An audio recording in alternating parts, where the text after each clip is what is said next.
Halo semuanya, kembali lagi bersama saya di channel Imanime Celebes, sebuah channel yang akan membahas tentang semua hal unik yang ada di Sulawesi Selatan dan masih banyak lagi.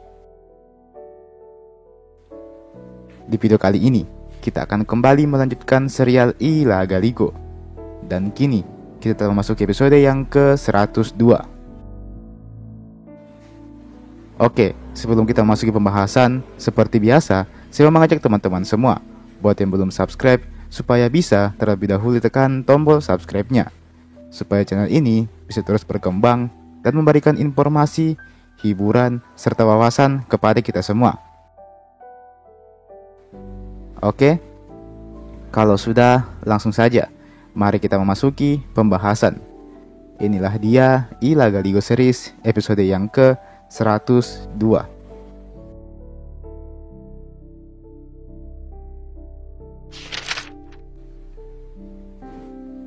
Usai Ajila Ide melaporkan kapal yang dia lihat itu ke Batara Latu, dia kembali diutus untuk menjadi orang yang menyambut kedatangan kapal tersebut.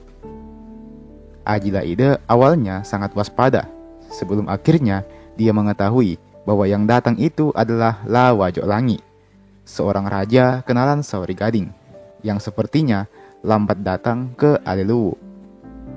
Akhirnya diantarkanlah Lawajok Langi ini ke hadapan Sauri Gading, dan keduanya pun nampak asik bercengkrama satu sama lain. Lawajok Langi adalah tamu terakhir yang datang di acara tersebut. Nampaknya sesuatu telah menghambat perjalanannya. Dia juga baru tahu kalau Sauri Gading telah kembali ke Aleluwu ini.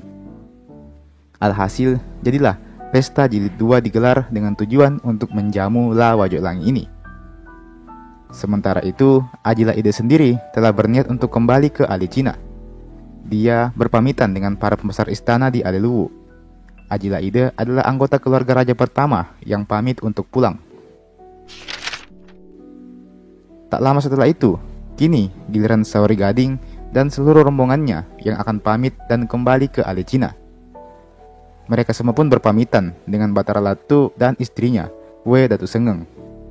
Lagaligo merasa bahwa harus ada seseorang yang menjadi pemimpin di Aleluwu untuk menghentikan Batara Latu kelak.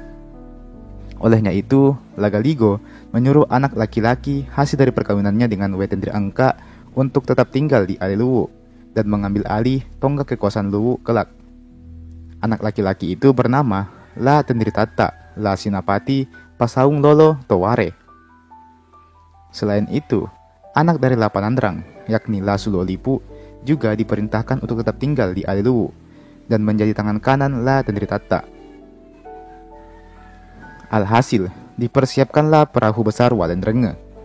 Perahu raksasa ini sekali lagi akan menunjukkan tajinya, menghantam ombak dan mengantarkan Sauri Gading kembali ke Alicina. Setidaknya begitulah yang dipikirkan oleh orang-orang.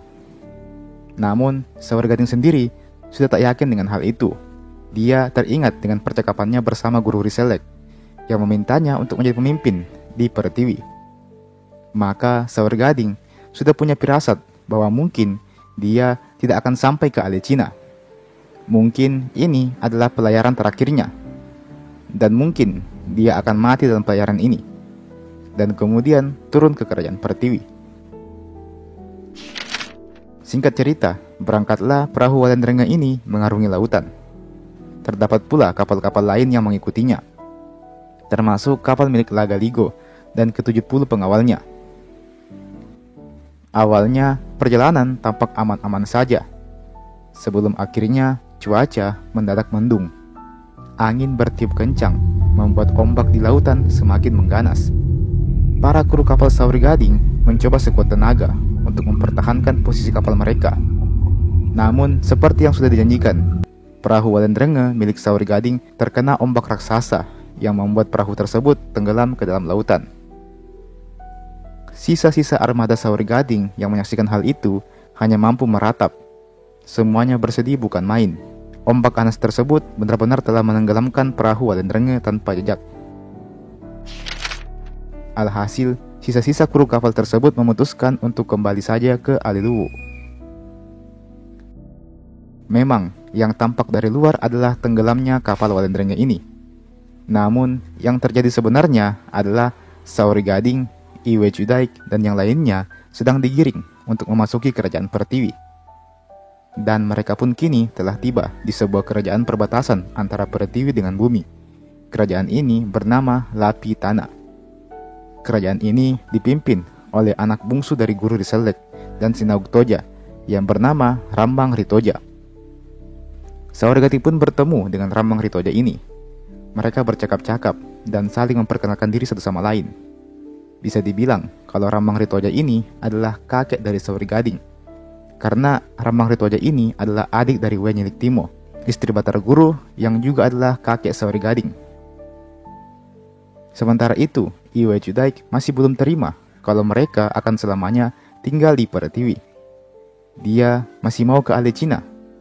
Dia rindu dengan Alecina.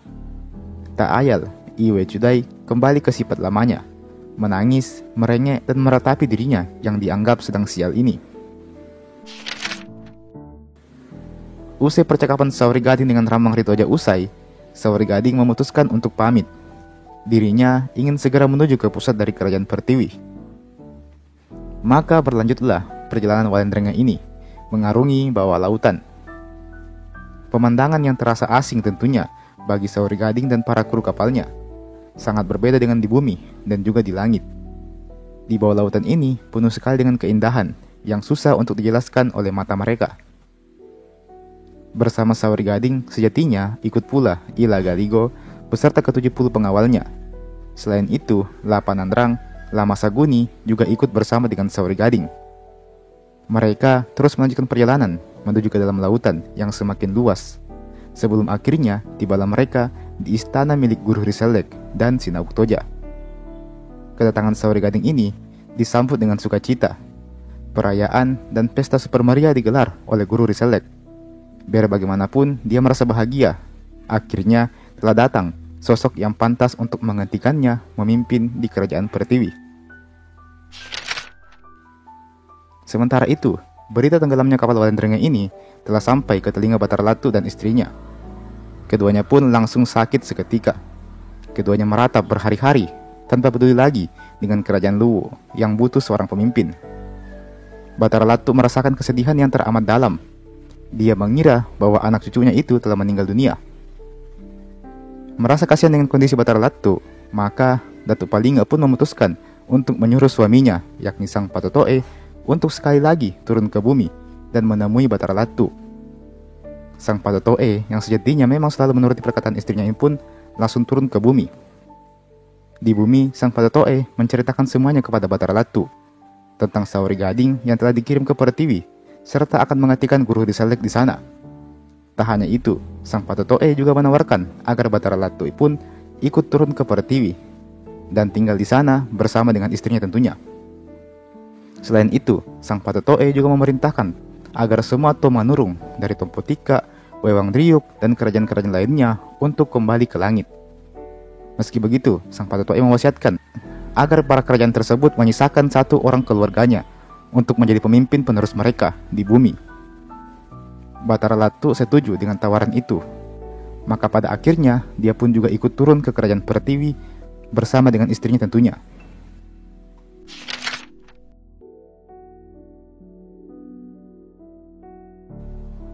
Dan teman-teman, itulah tadi Ila Galigo Series episode yang ke-102. Kita masih akan lanjutkan lagi, mungkin beberapa hari setelah video ini saya upload. Jadi silakan ditunggu saja di channel ini. Oke? Jangan lupa untuk like ini video, jangan lupa juga untuk share ini video ke teman-teman yang lain. Dan jangan lupa juga untuk subscribe ke channel ini. Nyalakan juga loncengnya, supaya tidak ketinggalan kalau ada video baru yang saya upload di channel ini. Oke? Dan terakhir saya ucapkan terima kasih banyak sudah menonton video sampai habis. Dan sampai jumpa, sampai bertemu lagi di video berikutnya.